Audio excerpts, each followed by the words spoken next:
If you look closely at the cover, you'll notice Tigger's name is in scare quotes. People joke that Marianne isn't sure if her cat exists or not. If he's fictional, it would cast a whole new light on this book. Argo Font Book Review, Argo Font Book Review. The two things Marianne Spear loves most in life are babysitting and beer. Well, at least that's what 25-year-old Marianne loves. 13-year-old Marianne loves her kitten and her boyfriend. She spends a nice afternoon outside with them when 4 kids come over to play with Tigger. Logan seems kind of upset about this, which makes me think he was planning to make out with Marianne before the stupid kids showed up and ruined everything. Marianne realizes she has a Babysitters Club meeting, and you can't be late for one of those, otherwise Queen Christy will have you thrown in the dungeon.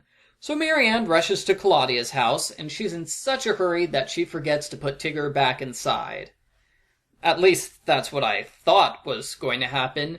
Usually in these lost pet books, the owner accidentally leaves the pet outside without a collar, but it's not an accident in this book. Marianne purposely decides to leave Tigger outside in the rain, which is more or less asking for something bad to happen to him.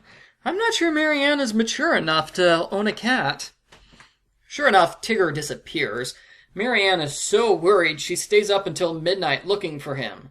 She wakes up 4 times in the middle of the night because she thought she heard him meowing, which is kind of obsessive. In fact, Logan tells her to calm down because she's overreacting, which only makes her more emotional because her boyfriend is awful and criticizing her when she needs sympathy. So, Logan's being emotionally distant, probably because he's a 13-year-old boy. Marianne babysits Logan's younger siblings, who I didn't know existed. Hunter has bad dust allergies and sneezes all the time because the Brunos can't be bothered to clean their house for their kid. Carrie is a nice girl who refuses to let anyone else enter her room. Back with Tigger, they hold an emergency meeting of the Babysitters Club. The girls decide to make missing cat posters with a $30 reward. There's a shady kid in the neighborhood that day. You know this kid is no good because the girls have never babysat for him before. He pretends to know where Tigger is in order to get the reward money, but Marianne catches him in a lie and sends him away. By the way, he lied about Tigger's collar. Tigger doesn't have a collar. He has a personalized food dish, but not a collar? Marianne, what kind of pet owner are you? Tigger not having a collar only makes it worse that you chose to leave him alone outside unsupervised. Everyone searches for Tigger a 3rd time when Marianne gets a recycled subplot in the mail. She gets a ransom letter in the mail which does not resemble her last book in any way, shape, or form. The letter orders her to leave $100 in cash at the local park if she wants to get her cat back alive. All the babysitters find hiding spots, and the culprit is revealed to be the shady kid from earlier trying to get money again. The girls scare him by threatening to have him arrested. That's not the first time that the expert babysitters have threatened children to get them to behave. In the end, Marianne babysits Logan's siblings again, and what's this? Carrie doesn't want people in her room because she has Tigger inside. At first, Carrie thought Tigger was a stray, but when she learned the truth, she decided not to give Tigger back because Marianne is a negligent cat owner. Great assessment of the situation, Carrie. A+. Marianne creates fake drama by assuming Logan was in on the catnapping scheme, when obviously he wasn't. Logan talks with Marianne, and he explains why he's been a distant jerk lately. He's been upset because he's getting kicked off the baseball team. He apologizes for his behavior. Marianne is happy to have her cat and her boyfriend back. The end.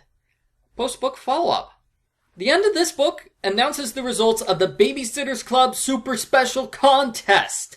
The contest ran for the year in between Super Specials 1 and 2. All you had to do was vote for your favorite babysitter. Stacy won in a landslide, getting over 3 times as many votes as Christy. All of the fans who voted for Stacy got a free autographed book. Whoa! Babysitter Club Scientist fans, have you finished the time machine which will take us back to 1988? No, we're building a time machine that goes to 1961. Why 1961? That way, we can babysit Ann Martin! I don't have much to say about this book. It's kind of slow, but at least the narrative is focused. I think the main problem is that I'm just not that interested in Marianne's cat to read about it for 140 pages. Maybe they could have improved the book by fleshing out one of the subplots a little more. The book's summaries make it seem like the kidnapping is the main storyline, but really it's a 3-chapter subplot that is introduced and resolved 2/3 of the way through the book. So the summary people agree with me that not much happens here. I'll give the book the average score since it's an average Babysitter's Club book. I give Marianne and the Search for Tigger a 5 out of 10.